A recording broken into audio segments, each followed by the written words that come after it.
BC ਦੇ ਵਿੱਚ ਲੈਂਡਲੋਰਡਸ ਨੇ, ਹੁਣ ਉਹ ਮੰਗ ਕਰ ਰਹੇ ਨੇ ਸਰਕਾਰ ਤੋਂ ਵੀ ਜਿਹੜਾ ਤੁਸੀਂ ਇਹ ਇੱਕ ਰੋਕ ਲਗਾਈ ਹੋਈ ਹੈ ਵੀ ਕਿਰਾਏਦਾਰਾਂ ਤੋਂ ਘਰ ਖਾਲੀ ਨਹੀਂ ਕਰਾਇਆ ਜਾ ਸਕਦਾ ਜਦੋਂ ਤੱਕ ਐਮਰਜੈਂਸੀ ਚੱਲਦੀ ਆ।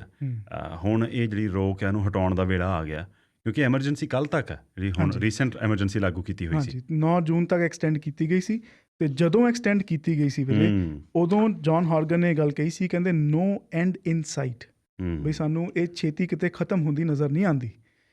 ਅਤੇ ਤਾਂ ਕਰਕੇ ਹੁਣ ਲੈਂਡਲੋਰਡ BC ਵੱਲੋਂ ਇਹ ਗੱਲ ਕੀਤੀ ਜਾ ਰਹੀ ਹੈ, ਕਹਿੰਦੇ ਕਿ 25 ਮਾਰਚ ਨੂੰ ਦੇਖੋ ਸਰਕਾਰ ਨੇ ਜਿਹੜੀ ਰੈਂਟਰਸ ਵਾਸਤੇ ਰਿਲੀਫ ਅਨਾਊਂਸ ਕੀਤਾ ਸੀ, ਪ੍ਰੋਵਿੰਸ਼ੀਅਲ ਸਰਕਾਰ ਨੇ ਜੀ, ਅਤੇ ਉਹਦੇ ਵਿੱਚ ਜਿਹੜਾ $500 ਦਾ ਬੈਨੀਫਿਟ ਦਿੱਤਾ ਗਿਆ ਸੀ, ਅਤੇ ਨਾਲ ਹੀ ਕਿਹਾ ਗਿਆ ਸੀਗਾ ਕਿ ਇਵਿਕਟ ਨਹੀਂ ਕੀਤਾ ਜਾ ਸਕਦਾ ਕੁਝ ਸ਼ਰਤਾਂ ਦੇ ਤਹਿਤ ਰੈਂਟਰ ਨੂੰ। ਅਤੇ ਹੁਣ ਉਹ ਲੈਂਡਲੋਰਡ BC ਵੱਲੋਂ ਗੱਲ ਕੀਤੀ ਜਾ ਰਹੀ ਹੈ, ਕਹਿੰਦੇ ਕਿ ਹੁਣ ਸਮਾਂ ਆ ਗਿਆ ਹੈ ਕਿ ਆਪਾਂ ਨੋਰਮਲਸੀ ਵੱਲ ਵਾਪਸ ਪਰਤੀਏ, ਪਰਤੀਏ। ਅਤੇ ਉਹਨਾਂ ਨੇ ਕਿਹਾ ਕਿ ਹੁਣ ਕਿਉਂਕਿ ਤੁਸੀਂ ਦੇਖੋ ਇਕੋਨਮੀ ਖੋਲ੍ਹਣ ਦੀ ਗੱਲ ਕਰ ਰਹੇ ਹੋ, ਸਾਰੇ ਸੈਕਟਰਸ ਨੂੰ ਤੁਸੀਂ ਕਹਿ ਰਹੇ ਹੋ ਕਿ ਹੁਣ ਜਿਵੇਂ ਤੁਸੀਂ ਪਹਿਲਾਂ ਕੰਮ ਕਰਦੇ ਸੀ ਉੱਦਾਂ ਹੀ ਦੁਬਾਰਾ ਕੰਮ ਕਰਨਾ ਸ਼ੁਰੂ ਕਰੋ। ਅਤੇ ਕਹਿੰਦੇ ਹੁਣ ਇੱਧਰ ਵੀ ਲੋੜ ਹੈ ਕਿ ਰੈਂਟ ਨੂੰ ਵੀ ਜਿਹੜਾ ਹੈਗਾ ਉਹ ਵਾਪਸ ਅਸੀਂ ਲੈ ਕੇ ਜਾਈਏ ਕਿ ਰੈਜ਼ੀਡੈਂਸ਼ੀਅਲ ਟੈਨੈਂਸੀ ਐਕਟ ਦੇ ਅਧੀਨ ਹੀ ਜਿੱਦਾਂ ਕਾਰਵਾਈ ਪਹਿਲਾਂ ਹੁੰਦੀ ਸੀ ਉੱਦਾਂ ਹੀ ਹੁਣ ਹੁੰਦੀ ਰਹੇ।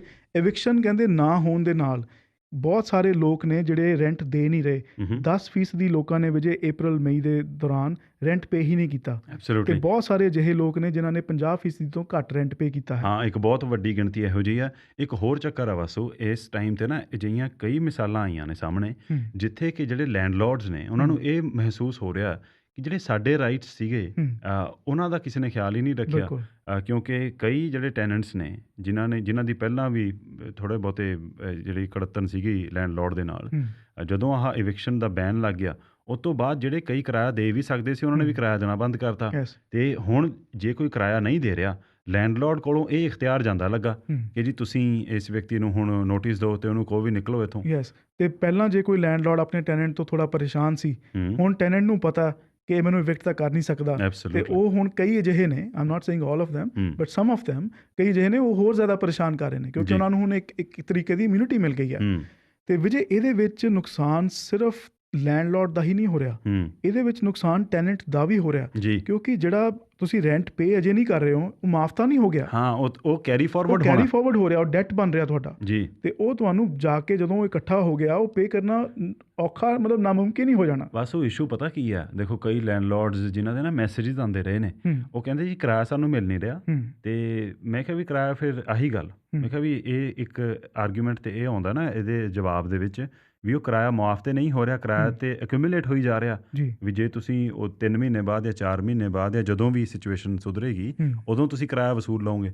ਉਹ ਕਹਿੰਦਾ ਜੀ ਕਰ ਲਾਂਗੇ, ਚਲੋ ਪਹਿਲੀ ਗੱਲ ਤਾਂ ਇਹ ਹੈ ਕਿ ਵੀ ਤੁਹਾਨੂੰ ਲੀਗਲ ਪ੍ਰੋਸੈਸ ਦੇ ਥਰੂ ਜਾਣਾ ਪੈਣਾ, ਉਹ ਅਲੱਗ ਸਿਰਦਰਦੀ ਹੈ। ਕਹਿੰਦੇ ਉੱਥੇ ਜਾ ਕੇ ਬੰਦੇ ਨੇ ਕਹਿ ਦੇਣਾ ਮੇਰੇ ਕੋਲ ਪੈਸੇ ਨਹੀਂ ਹੈਗੇ। ਇੱਕ ਤਾਂ ਹੁੰਦਾ ਤੁਹਾਨੂੰ ਬਸ ਜੱਜਮੈਂਟ ਮਿਲ ਜਾਣੀ, ਅਦਾਲਤ ਨੇ ਕਹਿ ਦਿੱਤਾ ਹਾਂਜੀ ਇਹ ਬੰਦਾ ਤੁਹਾਡਾ ਦੇਣਦਾਰ ਹੈ, ਇਹਨੇ ਇੰਨੇ ਪੈਸੇ ਦੇਣੇ ਨੇ। Recovery is a whole different issue.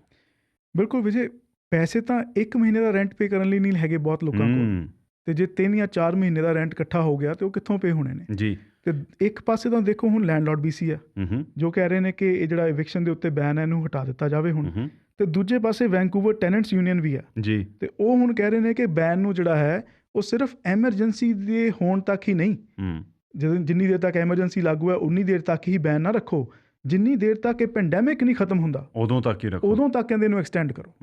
ਸੋ ਦੋਨੋਂ ਪਾਸੇ ਹੁਣ ਜਿਹੜੇ ਸੁਰ ਨੇ ਬੁਲੰਦ ਹੁੰਦੇ ਨਜ਼ਰ ਆ ਰਹੇ ਨੇ, ਅਤੇ ਇਹ ਇੱਕ ਕੋਲੀਜਨ ਕੋਰਸ ਹੈ, ਅਤੇ ਇਹਦੇ ਵਿੱਚ ਮੈਨੂੰ ਲੱਗਦਾ ਕਿ ਹੁਣ ਸ਼ਾਇਦ ਸਰਕਾਰਾਂ ਨੂੰ ਹੁਣ ਇਹਦੇ 'ਚ ਦਖਲ ਦੇਣੀ ਪੈਣੀ ਹੈ ਕਿ ਜੇ ਤਾਂ ਦੇਖੋ ਇਹਨੂੰ ਇਵਿਕਸ਼ਨ ਦੇ ਉੱਤੇ ਬੈਨ ਇਸੇ ਤਰ੍ਹਾਂ ਕੈਰੀ ਔਨ ਰੱਖਣਾ, ਤਾਂ ਫਿਰ ਮੇ ਬੀ ਜਿਹੜਾ ਰੈਂਟ ਐਕੂਮੂਲੇਟ ਹੋ ਰਿਹਾ ਉਹ ਫਿਰ ਸਰਕਾਰਾਂ ਨੂੰ ਵਿੱਚ ਇੰਟਰਫੇਅਰ ਕਰਕੇ ਜਾਂ ਤਾਂ ਉਹ ਮਾਫ ਕਰਨ ਅਤੇ ਲੈਂਡਲੋਰਡ ਨੂੰ ਆਪਣੇ ਕੋਲੋਂ ਕੋਈ ਫੰਡਿੰਗ ਦੇਣ, ਅਤੇ ਜੇ ਉਹ ਫਿਜ਼ੀਬਲ ਨਹੀਂ ਹੈਗਾ ਅਤੇ ਫਿਰ ਐਵਿਕਸ਼ਨ ਦੇ ਉੱਤੇ ਬੈਨ ਹਟਾਉਣ। ਮੇਰੇ ਖਿਆਲ ਵਾਸੂ ਉਹ ਤਾਂ ਫਿਜ਼ੀਬਲ ਹੋਣਾ ਬਹੁਤ ਮੁਸ਼ਕਿਲ ਹੋਏਗਾ ਸਰਕਾਰ ਵਾਸਤੇ ਇਹੋ ਜਿਹਾ ਫੈਸਲਾ ਲੈਣਾ ਜਿੱਥੇ ਇਹ ਹੋਇਆ ਵੀ ਤੁਸੀਂ ਲੈਂਡਲੋਰਡ ਦੀ ਮਦਦ ਕਰ ਰਹੇ ਹੋ।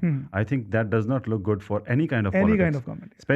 ਸਪੈਸ਼ਲੀ ਇਹ ਨਾ ਭੁੱਲੀਏ ਕਿ ਜਦੋਂ BC ਦੇ ਵਿੱਚ NDP ਸਰਕਾਰ ਚੁਣੀ ਗਈ ਸੀ ਨਾ 2017 'ਚ, ਇਹਨਾਂ ਦੇ ਚੋਣ ਮੈਨੀਫੈਸਟੋ ਦਾ ਇੱਕ ਵਾਅਦਾ ਇਹ ਸੀ ਕਿ ਜਿਵੇਂ ਜੀ ਲੈਂਡਲੋਰਡਸ ਨੂੰ ਪ੍ਰੋਪਰਟੀ ਟੈਕਸ ਦੇ ਵਿੱਚ ਬੈਨੀਫਿਟ ਮਿਲਦਾ ਪ੍ਰਿੰਸੀਪਲ ਰੈਜ਼ੀਡੈਂਸ 'ਤੇ, ਇਸੇ ਤਰ੍ਹਾਂ ਅਸੀਂ ਟੈਨੈਂਟਸ ਨੂੰ ਵੀ ਸਾਲ ਦਾ $400 ਤੱਕ ਦਾ ਬੈਨੀਫਿਟ ਮੁਹੱਈਆ ਕਰਵਾਵਾਂਗੇ। ਉਹ ਆਇਆ ਨਹੀਂ। ਉਹ ਤਾਂ ਹੁਣ ਚਲੋ ਪੈਂਡੈਮਿਕ ਵੇਲੇ ਇੱਕ ਰੈਂਟਲ ਰਿਲੀਫ ਸਰਕਾਰ ਨੇ ਜਾਰੀ ਕੀਤਾ, ਹੋਰ ਜਿੱਥੇ ਇੰਨੇ ਰਿਲੀਫ ਜਾਰੀ ਕੀਤੇ ਗਏ ਨੇ, ਜੇ ਕਿਤੇ ਇਸ ਤਰ੍ਹਾਂ ਦਾ ਕੋਈ ਫੈਸਲਾ ਜੇ ਲੈਣ ਦੀ ਗੱਲ ਆਉਂਦੀ ਆ ਤਾਂ ਫਿਰ ਨਾਲ ਦੀ ਨਾਲ ਸਵਾਲ ਉਹ ਉੱਠਣਾ ਕਿ ਜੀ ਫਿਰ ਤੁਸੀਂ ਰੈਂਟਰਸ ਵਾਸਤੇ ਕੋਈ ਪਰਮਾਨੈਂਟ ਸੋਲੂਸ਼ਨ ਲੈ ਕੇ ਆ ਰਹੇ ਹੋ। ਬਿਲਕੁਲ। ਤੇ ਜਦੋਂ ਕੋਵਿਡ-19 ਰਿਲੀਫ ਪਲਾਨ ਦੀ ਗੱਲ ਕੀਤੀ ਗਈ, ਉਦੋਂ ਕੈਰਲ ਜੇਮਸ ਨੇ ਵੀ ਕਿਹਾ ਸੀ ਕਿ ਸਾਡਾ ਜਿਹੜਾ ਫੋਕਸ ਹੈ ਉਹ ਸਾਡਾ ਵਰਕਰਸ ਦੇ ਉੱਤੇ ਫੋਕਸ ਹੈ, ਕਿ ਜਿਹੜੇ ਨੀਡੀ ਲੋਕ ਨੇ ਉਹਨਾਂ ਦੇ ਉੱਤੇ ਫੋਕਸ ਹੈ।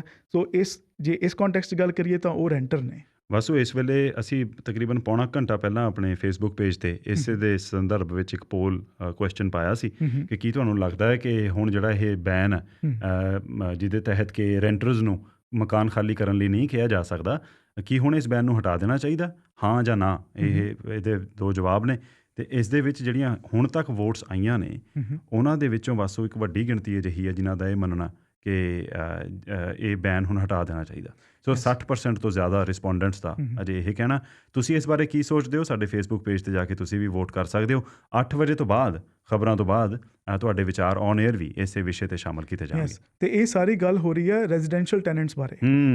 ਇਹ ਬੜਾ ਯਾਦ ਰੱਖਣਾ ਜ਼ਰੂਰੀ ਹੈ। Important, very important. ਵਿਜੇ, ਜਿਹੜੀ ਦੂਸਰੀ ਡਿਬੇਟ ਹੈ ਕਮਰਸ਼ੀਅਲ ਵਾਲੀ, ਜਿਹੜੀ Canada emergency commercial rental assistance program ਦੇ ਵਿੱਚ ਵੀ ਪ੍ਰੋਵਿੰਸ਼ੀਅਲ ਸਰਕਾਰ ਨੇ ਇੱਕ ਰਾਹ ਦਿੱਤੀ ਹੈ ਕਿ ਜੇਕਰ ਤੁਹਾਡਾ ਲੈਂਡਲੋਰਡ ਇਸ ਪ੍ਰੋਗਰਾਮ ਦੇ ਲਈ ਅਪਲਾਈ ਨਹੀਂ ਕਰਦਾ ਤਾਂ ਫਿਰ ਉਹ ਤੁਹਾਨੂੰ ਇਵਿਕਟ ਵੀ ਨਹੀਂ ਕਰ ਸਕਦਾ ਜੀ। ਤੇ ਇਹਨੂੰ ਲੈ ਕੇ ਵੀ ਬਹੁਤ ਸਾਰੇ ਲੈਂਡਲੋਰਡ ਨਾਖੁਸ਼ ਨੇ। ਐਬਸੋਲੂਟਲੀ। ਤੇ ਉਹ ਇੱਕ ਵੱਖਰੀ ਡਿਬੇਟ ਹੈ, ਪਰ ਇਹ ਜਿਹੜੀ ਅਸੀਂ ਅੱਜ ਗੱਲ ਕਰ ਰਹੇ ਹਾਂ ਇਹ ਰੈਜ਼ੀਡੈਂਸ਼ੀਅਲ ਟੈਨੈਂਟਸ ਬਾਰੇ ਹੈ।